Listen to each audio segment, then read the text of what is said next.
beforehand when you're done asking your question. If you have any difficulties with that, feel free to just pop something in the chat as well, and we'll try to go in the order that we receive them. I'm recording the meeting, and we'll share a recording of it with everybody afterwards. So if you have any trouble recording through the Zoom software, you will get a recording as soon as possible after the meeting is over. And with that, I will kick it over to Secretary Fagan to get us started. Thank you.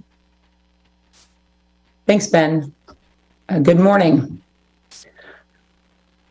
I will start by sharing that I terminated my consulting contract with Verity Holdings yesterday, and I released the contract to the media earlier this morning. I owe the people of Oregon an apology. I owe the diligent professionals in my agency an apology. I am truly sorry. I exercised poor judgment by contracting with a company that is owned by my political donors and is regulated by an agency that was under audit by my audits division. I am sorry for harming the trust that I and so many others have worked so hard to build, and I will begin working to build that trust back today. The incredible team I have worked furiously over the weekend to compile the questions that are still outstanding. I'm going to do my best to address them, and then I will take your questions.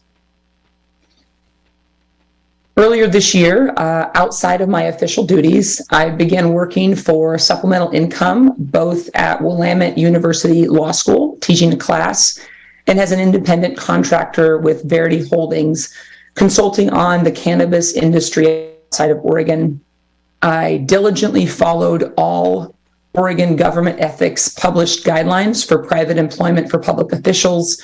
These are the exact same ethics rules I've followed for a decade as a legislator, since I became a legislator in 2013. I look forward to the Ethics Commission because they will confirm that I faithfully followed Oregon's ethics rules and laws. I'm even more eager for the Department of Justice to publish their findings because I know that they will verify that the hardworking auditors in the Oregon Audits Division conducted their work with independence and integrity. It's entirely my fault that it's even a question, and I'm very sorry. So I am not here today to defend my rule following. I'm here today to own that there's a difference between following all the rules and doing nothing wrong. And I broke your trust, and that was wrong. And I am truly sorry.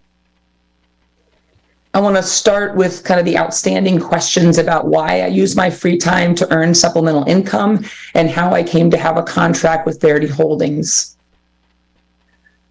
I remember when I started my first job after college in 2003 in retail. This was 20 years ago. I was making $60,000 per year, but I was planning to go to law school and leave that job. And my dad was baffled. He was baffled why I would ever leave that job to go to law school because $60,000 was way more than he'd ever made in a year in his life. And it was a risk. But I went to law school, and when I got my first entry-level job as a brand new lawyer in Oregon in 2009, my starting salary was $105,000 a year.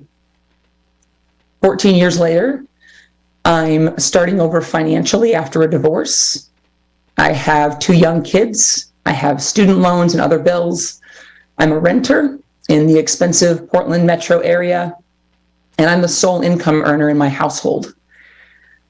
So, to put it bluntly, my Secretary of State's salary alone is not enough for me to make ends meet. That doesn't change the fact that for many Oregonians, they make less than that, including both of my parents before they passed. And I'm going to continue to fight for every Oregonian to have the fair shot they deserve. But this is my financial reality. And that's why I followed Oregon government ethics guidelines and began earning supplemental income in my free time. I deeply, deeply value public service. I've always known that it's a sacrifice, and I want you to know that I am, excuse me, I apologize. I am deeply honored to serve as Oregon Secretary of State, regardless of the compensation. So how did I come to have a contract with Verity Holdings? Through my work and my social life, I've met many, many people in the cannabis industry, including the owners of La Moda. They became donors to my campaign in 2020. We have kids the same age, and since we met in 2020, I've seen them socially from time to time.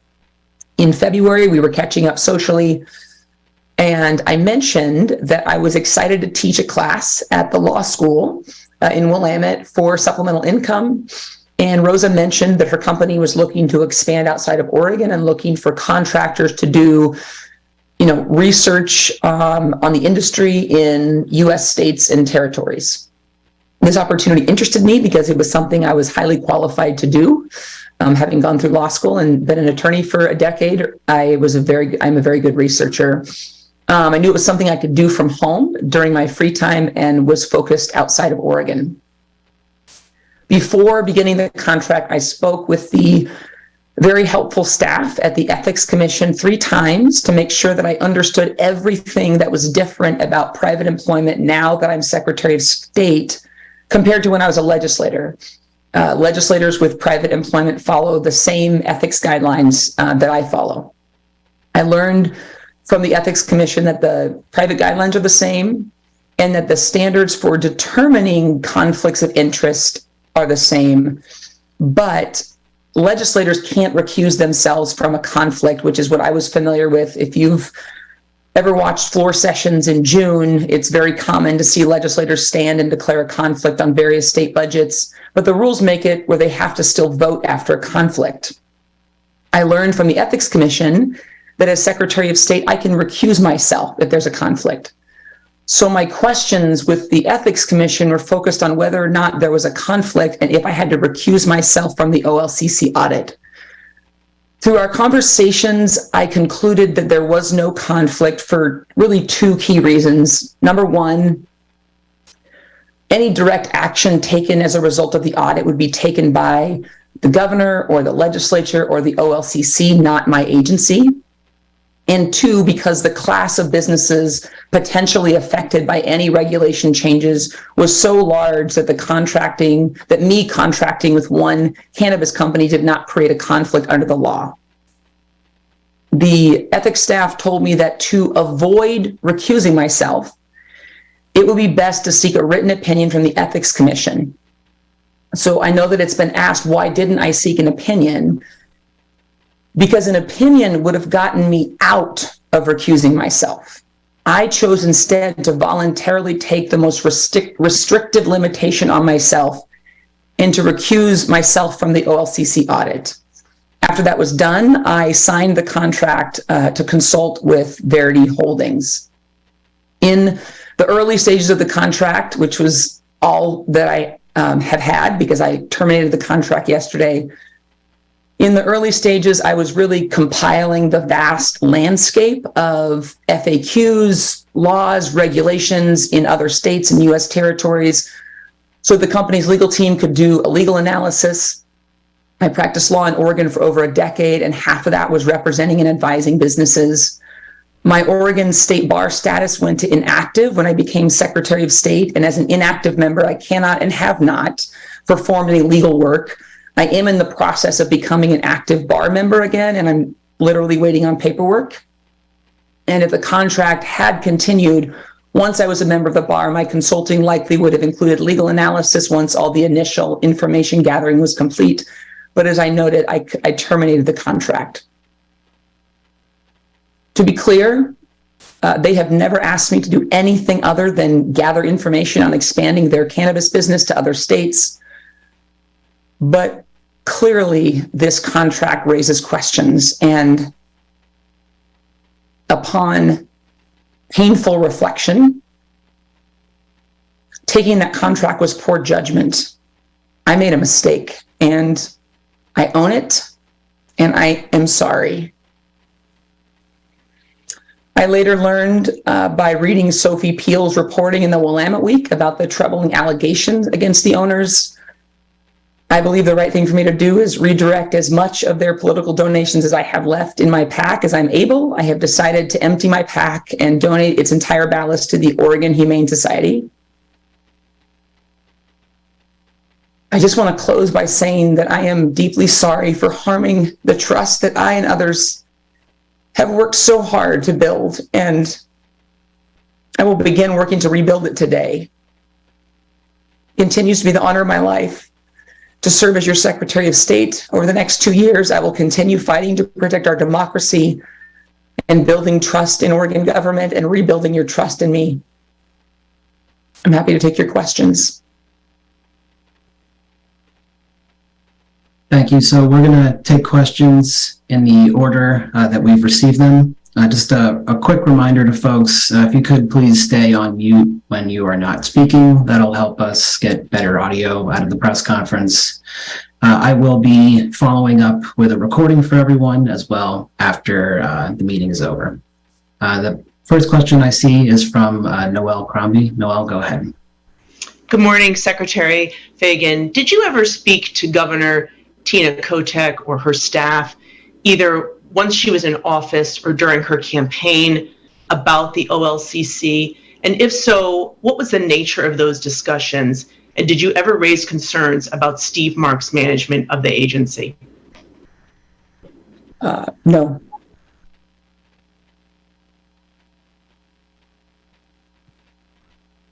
Thanks, Noel. The next hand I saw was from Dirk Vanderhart at OPB. Dirk, go ahead. Hey, good morning.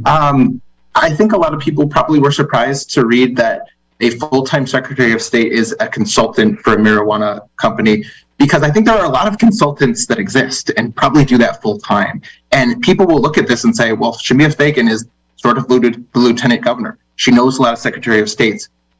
I don't know, respond to that. Have you been talking to officials in other states as you peruse the legal landscape? Was there any expectation that you use those relationships to sort of help further its company's interests? Thanks, Dirk.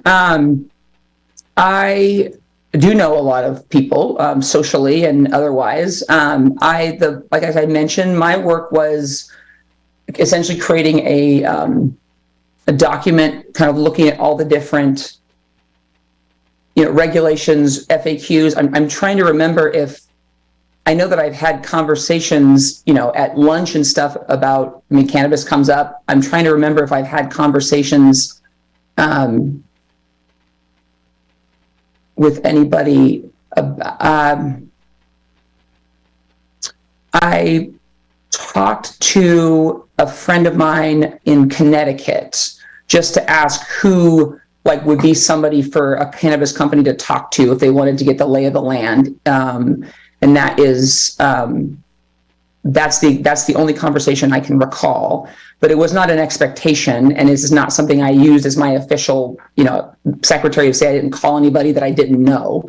I have, my work has been, 5 a.m. evening and weekend research. Okay, the next hand I saw is from Sophie Peel. Sophie, go ahead. Hi, Shemia. So you said last week that the time you devoted to the consulting contract is minimal. So why would Lamoda pay you $10,000 a month for doing minimal work? It seems like that would be the definition of a no-show contract. Oh, I did. The time was minimal compared to my Secretary of State. Sorry for the misunderstanding. I spent probably about 4 hours a week doing my Willamette University work, and I probably spent about, early on, it was more tedious work because, again, it's literally going on websites.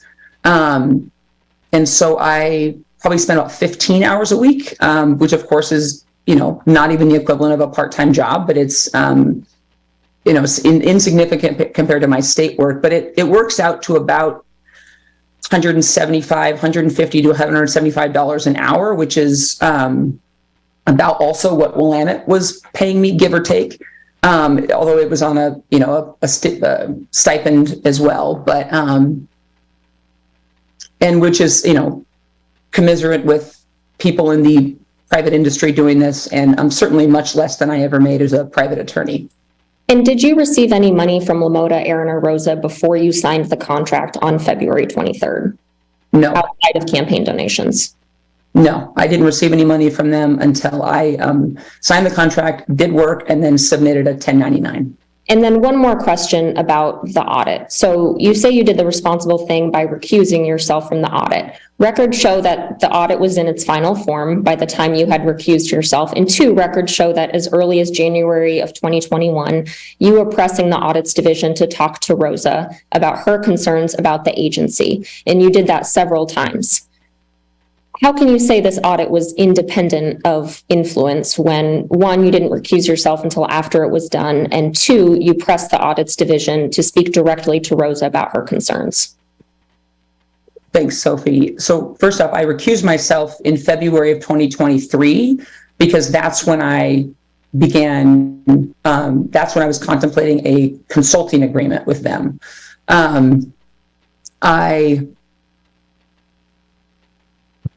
The audit in January of 2021, I have known people in the cannabis industry for a long time and have heard from numerous people across the state, Central Oregon, about the concern of, the cannabis industry's concerns about the way that, it's a legal industry in Oregon, but equity with the OLCC. And so it was included in our 2021 audit plan because I had been hearing concerns from numerous people. And it's very customary at the beginning of an audit to suggest me or other people to suggest who the people that are impacted should be interviewed. And so I suggested Rosa along with another person who I knew personally, because that's customary and it's very regular in the audits to kind of, because the auditors want to have a broad landscape of who they're asking about. And they want to be able to get that full information. So I believe they interviewed about a dozen people. I wasn't in the interviews. I didn't follow up after the interviews. My role is very much as a high-level overseer of the audit. I know that Kip Mehmet, our audits director, I know that he kind of went through my role in the audit during the audit overview, but that was, I'm not deeply involved I'm not an auditor. And so I'm not deeply involved in the audit work. I oversee it and drive the mission and value, but it really is the professionals in the audits division who do the work of making sure that the audit is independent and has full integrity. Yeah. So, sorry, can I just ask one more We do need to make sure everyone has a chance to ask a question. We have limited time. Many of your colleagues also have their hands up. I think we should move on to Elise Haas. Elise, go ahead. Thank you. So I was just wanting to follow up to see, did you land any licenses outside of Oregon or New Mexico that would have gotten you the $30,000 bonus? No, everything was very preliminary. Okay. And then my question is, I reached out to, you privately, I reached out to Ben in your office, 3 weeks ago because of property that they own in Southeast Portland. I don't know if you've gotten a chance to see what has been going on there for years, but I'd just like you to speak to how that's impacted not only the city resources, county resources, but Portlanders who were terrorized by a property that was derelict for years that's owned by Rosa and Aaron Mitchell. Thanks, Elise. I'm here today to own my mistakes. It was poor judgment for me to engage in a contract with a company that was regulated by an agency that I was auditing. And that's my mistake, and that's nobody's fault but mine. And that's what I'm here to do, is to own that mistake. The reporting that has been happening, I learned about it at the same time that all of you did. I didn't know about any of that when I took that contract, but that doesn't change the fact that it was my mistake and my poor judgment to take that contract. Thank you. Next hand I see is Nigel Jaquist. Nigel, go ahead. Secretary Fagan, Oregon ethics law prohibits public officials from using their public position for private gain. Can you explain whether you think Lamoda would have hired you if you were not Secretary of State? Oh, absolutely. I practiced law in Oregon for over a decade. half of that was advising and representing Oregon businesses. I'm a highly skilled professional when it comes to researching.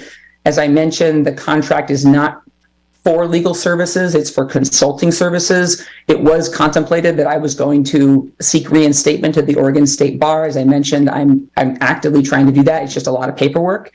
And so I like the actual work is something I'm highly qualified to do, and had been highly compensated for it as a professional prior to being Secretary of State. And Secretary, with all due respect, there are thousands of people who could have done that research work who are not Secretary of State. They didn't hire them. You have no background in the cannabis business. So can you really expect us to believe that they did not hire you in order to, in essence, rent your office?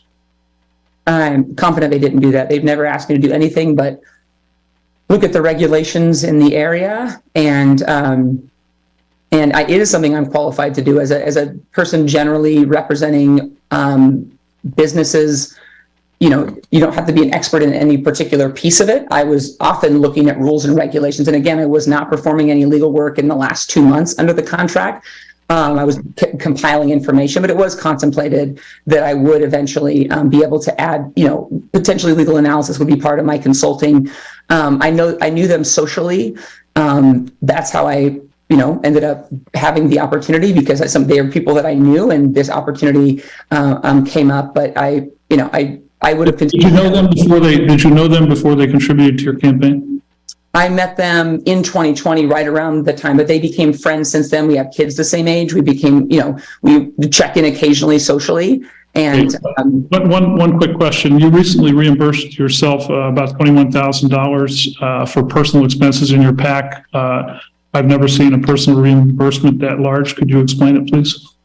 Sure. It's common for candidates. Some candidates will lend money to their PAC in advance. You've probably seen large contributions of $50,000 or more where candidates give their PAC a loan. I don't have those kind of resources up front, but because I haven't raised much money in the past 3 years, I've been focused on being Secretary of State, or the last 2 years, excuse me. And so when I would do political expenses, for example, I traveled to Alaska twice to campaign for an event for a lieutenant governor, Democratic candidate there, and a candidate for Congress. I traveled to San Francisco for Emerge America. Those were political events and not any way state travel related. So those were entirely political. The airfare, the travel, the food, everything, the lodging. And so I didn't have any money in my PAC, so I would pay. And then at that time, I would then report I would report it to the treasurer of my PAC. And they would report it, but keep it as a personal expenditure for reimbursement. So it wasn't until I, started raising money this year. I had an event in DC in March where I finally started raising some money and was able to get my PAC back to the point where I could actually reimburse my expenses and start from zero. Nigel, I'm sorry, I have to cut you off just out of respect to your colleagues. We have limited time and a number of hands still up. The next hand I see is from Adrian Thomas. Adrian, would you like to go ahead? Hi, Secretary. Adrian Thomas from KPTV. I'm wondering, you said you didn't know anything about the tax and legal troubles of the two individuals who own Verity Holdings. Had you known about, and again, just to clarify, you're saying you didn't know anything about those issues, and had you known about those issues, would you have gone into this contract? I'm confirming for you that I did not know about those issues, and I'm here to say that getting into that contract, even if they didn't have those issues, was a mistake. It was a mistake to get into that contract because it was with an industry that is regulated by an agency that was under audit in my division. That was a mistake, regardless of whatever issues any company has. That's my mistake, and I own that mistake. Okay. Thank you, Adrian. The next hand I see is from Hillary Borid. Hillary, go ahead. Hi, Secretary. Just to circle back on something you'd said earlier, I want to know specifically what was the interaction where you met Aaron Mitchell and Rosa Cazares? Because with respect, you haven't answered that. I want to know specifically how you met them. I met them at a breakfast in 2020 when I was running for Secretary of State. Okay, thank you for that. Additionally, who was your friend in Connecticut who you talked to about cannabis industry interests? Susan Bisowitz, the Lieutenant Governor. I know her personally, and we talk about UConn women's basketball. And I just asked her who people would talk to just to even get a lay of the land out there. Okay, and just one final question. Will you release any of your tax returns given that your outside earning is now a question? It's not customary for the Secretary of State to release tax returns. I have released the contract, and I am letting you know that I was paid for 2 months of it. I don't know why it's not customary for me to release my tax returns. I am here because I am owning a mistake that I made, and that's what I'm here today. Thank you. Moving along, I see the next hand from Ben Botkin. Ben, go ahead. Yes, Secretary. I was wondering, does the work done during the 2 months, does any of that make you eligible for the potential $30,000 bonus that's mentioned in the contract, or are all the payments done? I just wanted to clarify that. Yeah, there will be no additional payments. I refused a payment that was due yesterday when I terminated the contract, and the contract is terminated. There will be no additional money. And just real quickly, how many hours a week on average do you work as Secretary of State? And do you feel that you've been able to balance those duties with 2 other side jobs? Thanks. Yeah, first and foremost, my role is as a mom. That's my most important role in life. My calendar is public. The work varies. When I travel, obviously, it's I'm all over the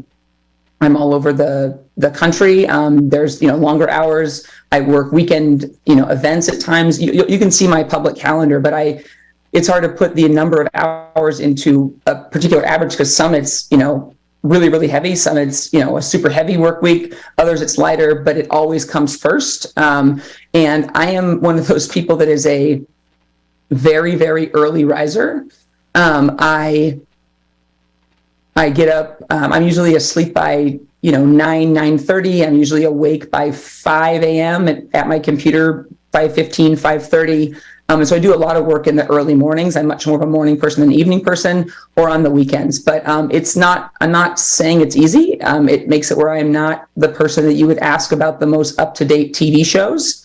But I don't watch much TV. I maybe watch, other than having sports on in the background, I maybe watch an hour or 2 of TV a week, if it's a TV show. I haven't watched a movie in ages. So I prioritize the work that I do. Productivity and time management is kind of a hobby of mine. I've read a ton of books about it, and I prioritize the work that I do.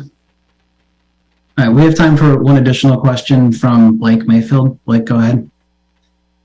Yeah, thank you very much. I appreciate it. Blake Mayfield, KTVZ. Secretary Fagan, I want to know this. Obviously, we know what happened. We're all here because we heard about the story breaking today. You had said it in the article that was released, that we all got, that you're trying to gain back the trust of Oregon voters. You're going to work to gain back the trust of them over the next couple of years. I want to know kind of what that looks like. How do you plan, and what do you plan to do to gain back the trust of Oregon voters, especially with the aspiration of potentially becoming governor one day? Well, I'm not talking about any political aspirations today. I'm here to own my mistakes today. I started by releasing the contract that is not a public record, but that's a step of public trust, because it's something that obviously raised concerns, and I know that it was a mistake, and I want to own that. I think the first step to rebuilding trust is to admit when you've broken trust in the first place. And that's what I'm here to do today.